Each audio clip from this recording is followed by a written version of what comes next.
Jurassic World Rebirth is actually the 7th Jurassic Park movie, and it is the start of a brand new trilogy to be helmed by Gareth Edwards. And I have to say that I think Rebirth is a great continuation. Maybe not great, but a very strong continuation. To start off with the positives, I really like the cast in this movie. Scarlett Johansson, I know her as Black Widow, and it's nice to see her in another role. Also, Mahershala Ali, the actor that has been long formed to play Blade.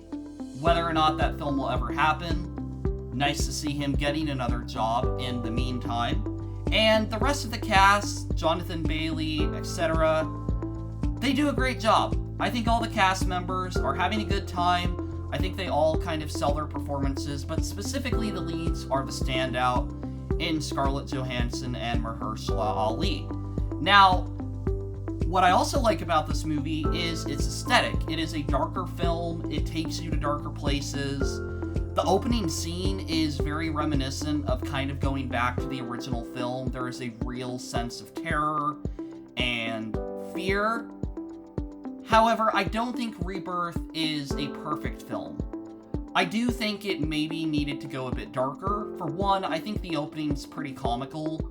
The fact that this dinosaur got out just because of a Snickers bar, seriously, we're doing that? Maybe that would be a real situation, but really, from a writing standpoint, you gotta have something that's more believable. And I also think that while this film goes to darker places, killing off some characters, it doesn't kill enough of them, and I think that it really needed to kill off Duncan, played by Mahershala Ali. Maybe not kill him off, but don't set it up to look like he is going to be, and then undo it. Because in the cinema, I seriously thought that he was going to die. They were going to end the movie on a dark note, and it was going to be something the audience would expect, because a lot of the other films have kind of become more family-friendly, more, hey, it's just a fun dinosaur movie. Where this one, the whole film has been trying to clearly make something more threatening and almost horror while not being a horror film. So that's really my big issue, the opening and the ending of the film. I think both could have been better. I think both could have been improved on a writing standpoint, and especially the ending, which I didn't think left me with a real sense of feeling we're in safe hands. It's nothing really to do with Gareth Edwards' direction. I just think the decision to keep a character alive that you clearly could have killed off is kind of a sign that they maybe need to still go further. But overall, I really like Jurassic World Rebirth, and I'm going to give the film a 7 out of 10.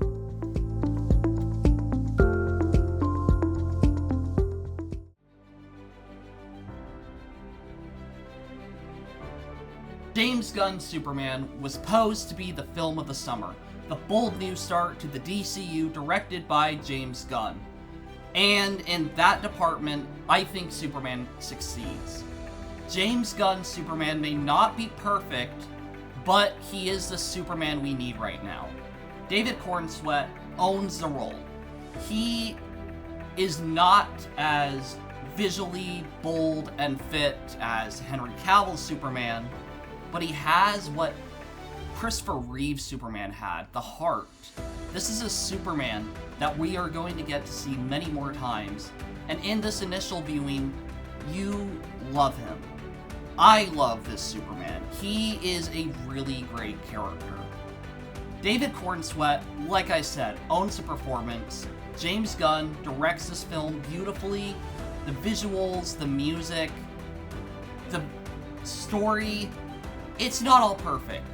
But I think James Gunn's Superman is the Superman we need right now. We're past the era of dark, cynical comic book movies that are very dark in tone and very dark in their heroes and their nature and habits.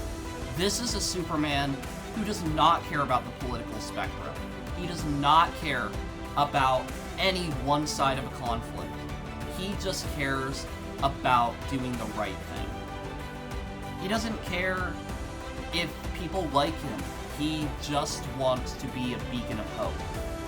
He will take time to save the squirrel, or to save the child of this metahuman that he meets. He cares about everyone. And James Gunn's Superman really gets that. That's what Clark Kent Superman is. And that was missing from Henry Cavill's Superman. And yes, I do like Zack Snyder's Superman. I think he's different, and I appreciate the differences, but we're past that era. We're past the era of needing to be conflicted. People just want to go to the movies and be entertained and see someone they can look up to. To talk about the film itself, I think James Gunn's Superman is great. I don't think it's perfect.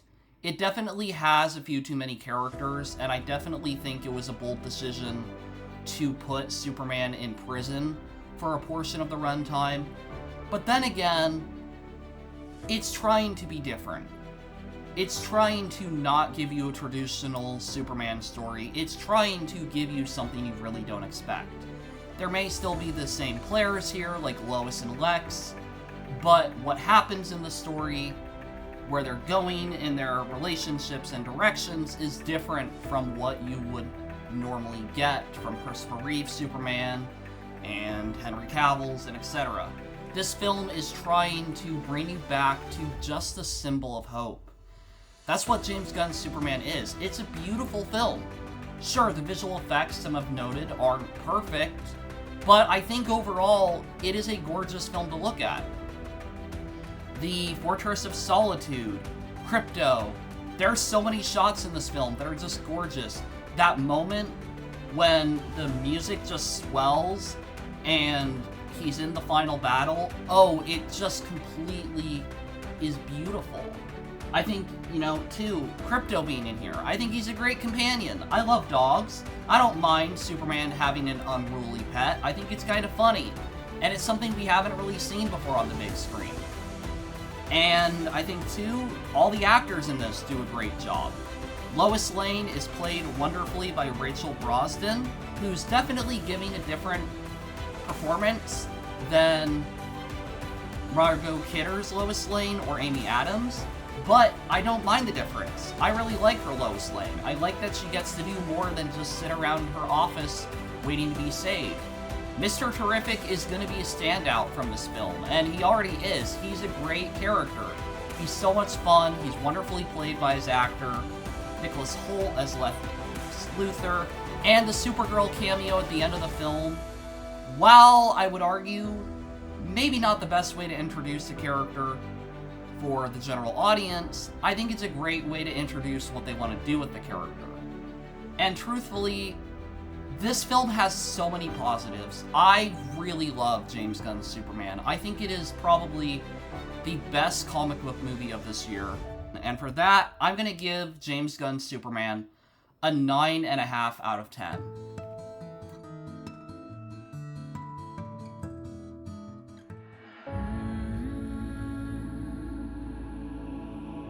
The Fantastic Four: First Steps is Marvel Studios' first ever Fantastic Four movie. This is a film that people have been wanting ever since Marvel bought Fox. And while I don't think it delivers on being an action-packed film, and it definitely takes a step back to give us something more heartfelt, I truly think what it gives us is a great story. Immediately from the opening frames, you know this is going to be different. You know that this story is going to put family at its center and superheroes at its secondary. This film is really amazing. I love the beginning of this film. We're starting with Sue Storm and Mr. Fantastic finding out that they are going to have a son. And the whole film is kind of built around that. The whole film is built around this big event, in a way. It's a big thing for this family. And the whole film is kind of built around that. It's not built about just some cosmic villain. It's built around family. And family is the most important thing with the Fantastic Four. And I do think that it could be better. They chopped a little bit too much character moments out of the film. But I think overall this is a beautiful adaptation of the Fantastic Four. It has what the other films were missing. It has family at the center. But when we do get those action moments, that we do have, they're so special. The entire chase scene, escaping Galactus and the Silver Surfer while Susan labor is absolutely breathtaking. Music, pacing, visuals, it is candy for the eyes, and it is truly something to see on a big screen. The final battle, where they're attempting to avoid Galactus getting Franklin Richards, is really engaging, because it's not just the stakes of the world, it's the stakes of this family and their child. It's gripping. And truthfully, I think that's the most important part about this film. Franklin Richards is the core of it. He is what binds the family together. He is what the conflict is grown out of. He is what the family is trying to protect. And I think that's so much more important than just civilians that we don't really know in this world that we've just been entered into. I think also that all the Fantastic Four members perfectly play their roles. And to all that, I'm going to give Fantastic Four First Steps 9.5 out of 10.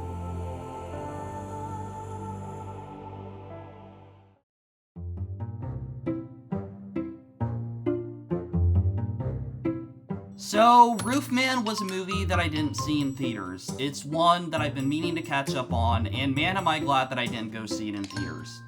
Roofman is a bad movie. I don't know how much of that is just that I don't like the story that it's telling, and that's part of the real story, or that it's just genuinely bad, but I didn't like Roofman. First of all, it is a flat-out lie that this film is a comedy. I'm not going to sugarcoat it, it is a flat-out lie. This film is not trying to be funny and failing. This film is just a drama. And I thought maybe we're gonna get to the comedy, but no, we never really do. There's funny moments, but it's not built as a comedy movie. Also, its protagonist becomes more unlikable the further you watch the film. And I get that people are into dramas. I get that people are into more kind of depressing stories, and I might not be into that kind of thing. But I blame the marketing and the labeling of this film for being a comedy, and I didn't like the story they were telling. The beginning of the film, you can maybe get a little bit behind what he's doing. He robs McDonald's, he's not trying to hurt anyone, he's just trying to provide for his family. Even if what he's doing is wrong, you can sympathize with him a little bit. And then as the film goes on, you can't sympathize with him. He gets out of prison, and you know the smart thing to do would be to try and make better decisions. If he's gonna start a new life, maybe don't do the same things that got him in jail. But he doesn't. He's still trying to be a criminal. He's still robbing places. He's now in a different relationship. This film was not good. I came in with this with higher expectations, and I'm out of it really disappointed.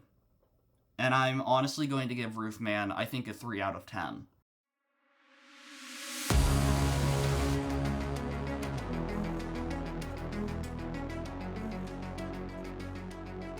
Tron Ares will definitely not be on anyone's best movie of the year list, and I doubt it's going to be on anyone's top 5 favorite films list. But it actually might get onto mine. In retrospect, I understand Tron Ares is a very flawed movie, and its box office disappointment isn't too, well, unexplained. Frankly, I do think Tron Ares has a lot of problems, and I do think that Disney should have made a better product. But for the product I was expecting, I really thought it delivered. You know, I really enjoyed Tron Ares. I thought it was a beautiful film. I love the red colors. From the opening frames, the opening credits, I knew I was in for another Tron spectacle. This was actually the first Tron movie, and probably only one I'll see in theaters. But I really liked it. I thought the music in this film definitely was inappropriate in some places, not in content, but in terms of just the mood for the scene. I definitely thought it could have been better. But the visuals, oh, I love the visuals in this film. The reds that are glowing throughout the light cycles and the grid. The scene where all the Tron programs are going to fight for this piece of data is a beautiful sequence. And even the final battle with Ares versus the villain of the film, it's a visual spectacle. Like I said, my biggest issue with the movie is not even the script, it's the music, but I still really like the movie that we got. I still really enjoyed Tron Ares. I thought it was really beautiful to see. I like the callbacks to the other Tron movies, especially the 1980s grid. I thought that was a very fun piece of nostalgia that was put into the film. But overall, I think I'm going to give Tron Ares probably an 8 out of 10. Definitely not the best film of the year, but definitely one that I really enjoyed and I truly thought was a fun experience.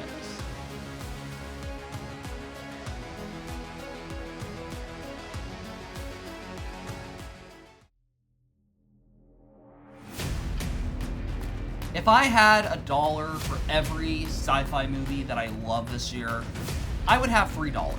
There's more than that, but really there's 3 quintessential sci-fi movies that I love in 2025. This is one of them. Predator Badlands, in my honest opinion, is a great movie. And this is coming from someone who does not care about the Predator franchise. I could care less if they made a movie like the original Predator film with the gore and everything like that. I could care less. But from, I think, the official trailer, I started really liking what I was seeing. This looked like a fun sci-fi movie, action, sci-fi, like I said. It looked like a fun movie. Predator Badlands tells the story of Deck, a predator outlawed from his clan and forced to go on a mission to prove his worth. He has to take on the ultimate adversary.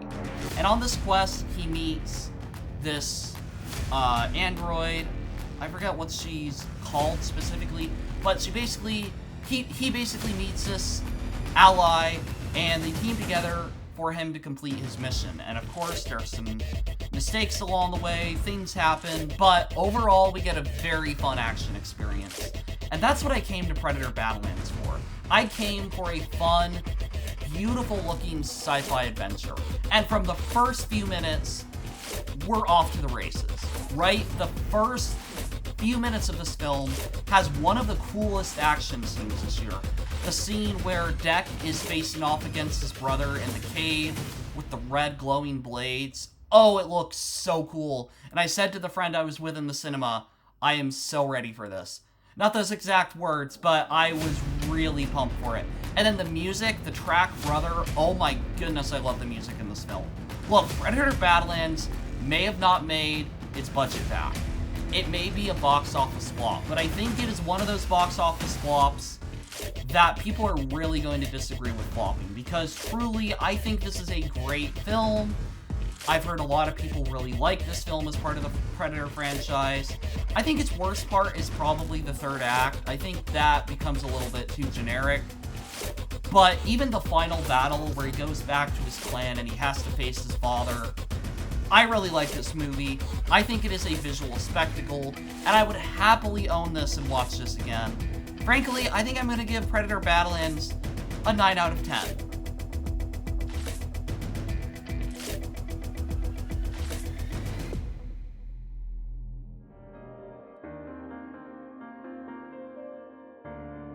Wicked for Good is going to be one of the more interesting entries on this list, because initially I really didn't like the movie. I found Wicked for Good a pretty big disappointment, but after rewatching it, I kinda started to like it more. And I think part of that's I knew it was coming, so it didn't feel like this surprise that I wasn't expecting. And I also felt like the pacing worked a lot better, but that's because I knew where the story was going. I'll be very interested to see what deleted scenes come out for this film. But for example, I didn't really get along with the ending too well. It feels like one of those endings where they just need to cut the film and they keep going and they keep going. And especially the reveal that Elphaba and Fiyero lived. It's a great reveal, it's unexpected, but I kind of felt like the ending, it works on a Broadway sense. It works on Broadway because you're there for the whole night, and it's not like this anticipation thing, really. But Wicked for Good came out a year after Wicked, and yet it doesn't feel like we've built up to this. It doesn't feel like this is the finale we waited a year for. I was expecting, when she's saying, I am going to spend my whole life killing you, to the wizard, I expected, oh, we're about to get some big fantasy final battle, you know, maybe some CGI in there, but she's gonna, like, just kick the wizard's butt, throw him through a window, something. And then it's just, oh, yeah, this has gone too far. And I think there's something really special about that, because you don't get those kind of endings, but it does feel disappointing for someone who is expecting something bigger. I think also the song The Girl in the Bubble doesn't really work for me. I don't like its lyrics. When I initially heard it on the soundtrack, I didn't like it. It felt too on the nose, but that's partly because they played it with the scene with Glinda and her bubble. But I still kind of think you don't need it. I think if you cut this song, you'd still have the same feeling of Glinda's upset with what's happening with the Wicked Witch, and now she's going to Madame Warble. We don't need a song to explain that she's going to get over her emotions and then go talk to her. Like, I don't think you need it. It's very clear that it was added into the film. No Place Like Home, people also complain about, but I prefer that one over this. I will also say that this is definitely the Ariana Grande vehicle, where the first film was really trying to be for Cynthia Erivo. This film's more for Ariana Grande. And I don't know how I feel about that. I don't know how I feel that it's about Glinda a lot more, because the story's about Elphaba. But like I said, that's kind of how I feel about this whole movie. I don't know how to feel about it. I'm not going to give it like a 5 out of 10 or something, but I don't think I'd give it an 8. I feel like I'd probably give it like maybe an 8, but I'm more leaning towards a 7.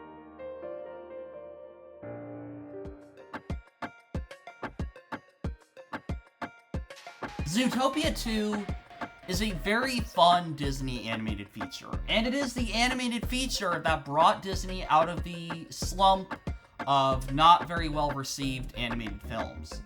For the past few years, Disney Animation's been making movies, as always, and for the past few years, a lot of them have been failures, with Moana 2 being the first one to crack the $1 billion mark, and Zootopia 2 following in its footsteps. But what Moana 2 didn't have was a great story, and Zootopia 2 does have that.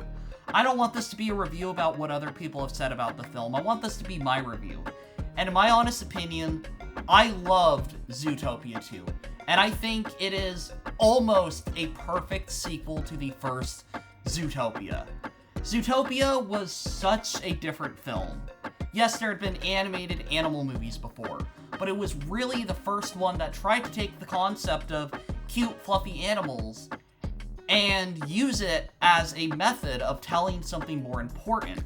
The animals in Zootopia have been noted for trying to highlight the issues of racism and prejudice, and Zootopia 2 follows in those footsteps. It's trying to use the snakes as an allegory for people being taken off their land by businessmen who are in power and basically controlling how things go. Whatever their motives are, they are wanting to kick off the people that live there first, and they don't do it with actual facts often. They will do it through lies and misinformation, and Zootopia 2 knows how to deal with that content. The only negative I have with this film is I think a lot of it is being said but not shown. Let me give an example. In the first Zootopia movie, we have the flashback where Nick Wilde is being kicked out of the club he wanted to join because he's a fox. Now, the whole film we're told there's a prejudice around fox. Even Judy is part of this, even her family's part of this. And the whole story is learning, no, that isn't true. There are good foxes, there are bad foxes. But with this film, a lot of it is said and not shown. There isn't really a moment where we get to kind of see the repercussions of what has been going on with the snakes. We see them in isolation, and we find out, oh, this was because they really want to build their tundra wall, and they wanted to kick the snakes out in order to expand. That's important. But I think I wanted to be shown it more than told it. And I know part of that's it's a kid's movie, but I think it could have done a little bit better with trying to show the audience this is the suffering caused when you do this, instead of saying this is the result of when you do this kind of thing. I really like Zootopia 2, however, and honestly, I think I'd give it like a 9.7 out of 10.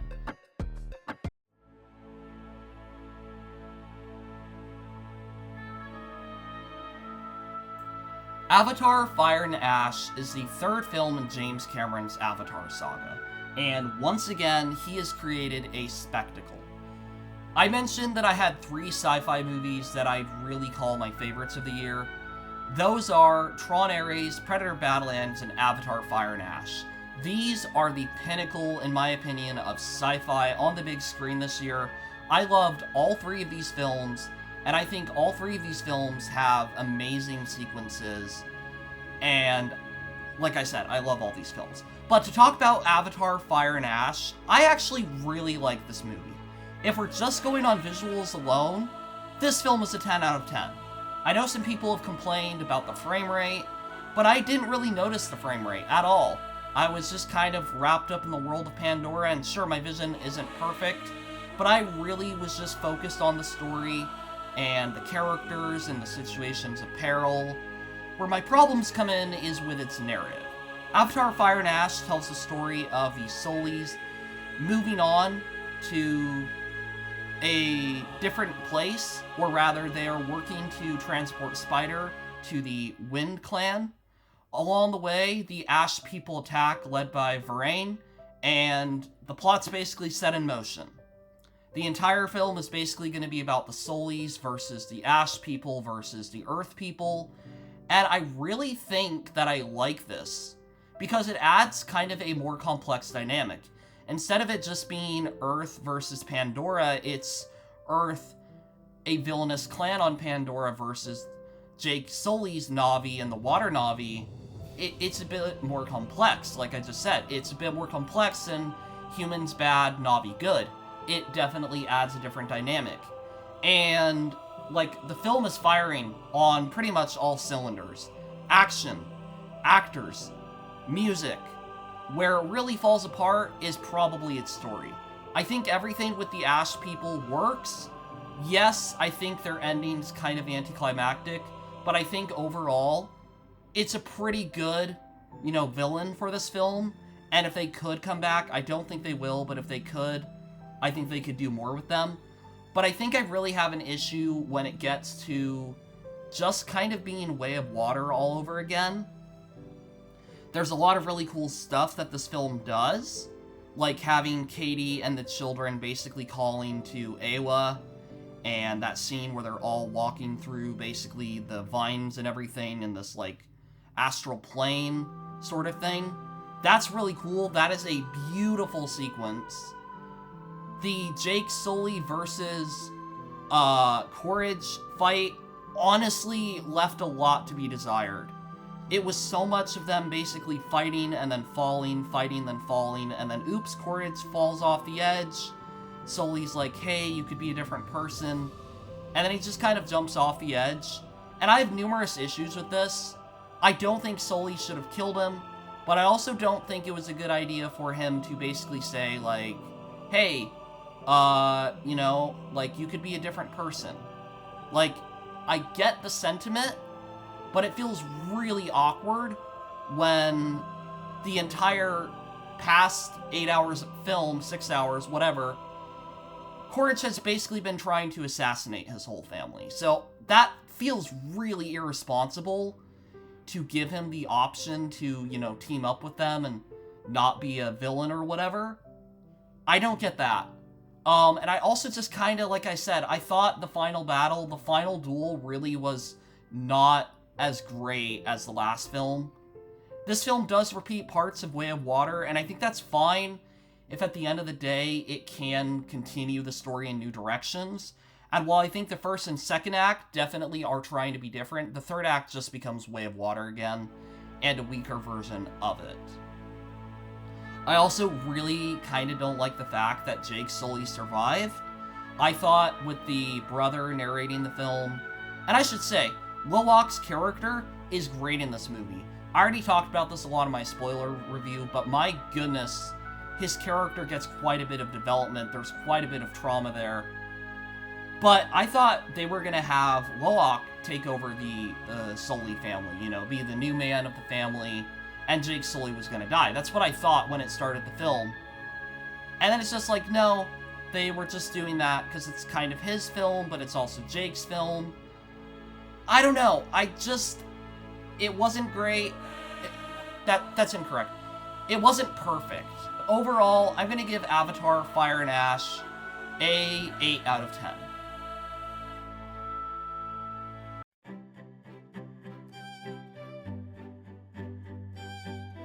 Angel Studios David is the second film from Angel Studios on the animation side of things.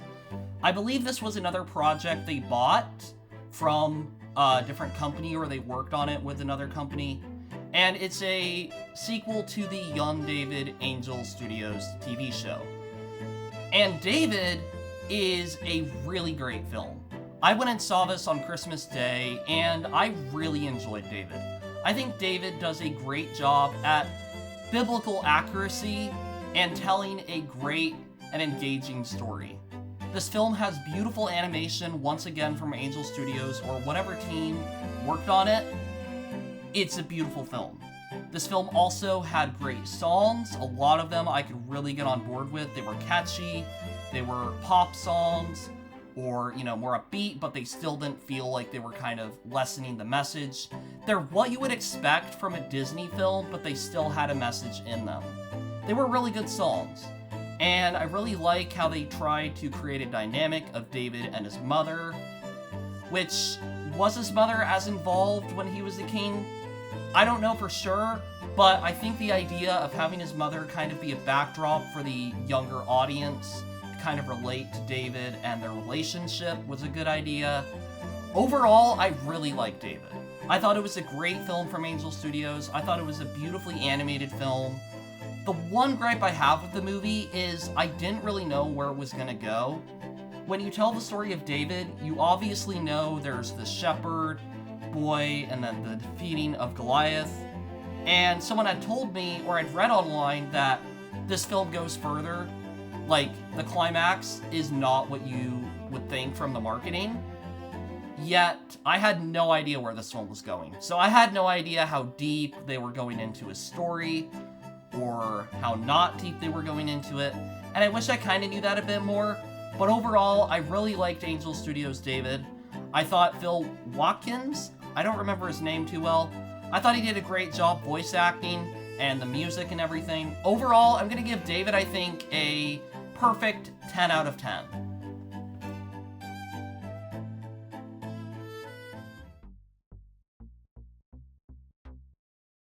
And to conclude this video of going through all the new movies I saw that came out this year, we're going to talk about Anaconda.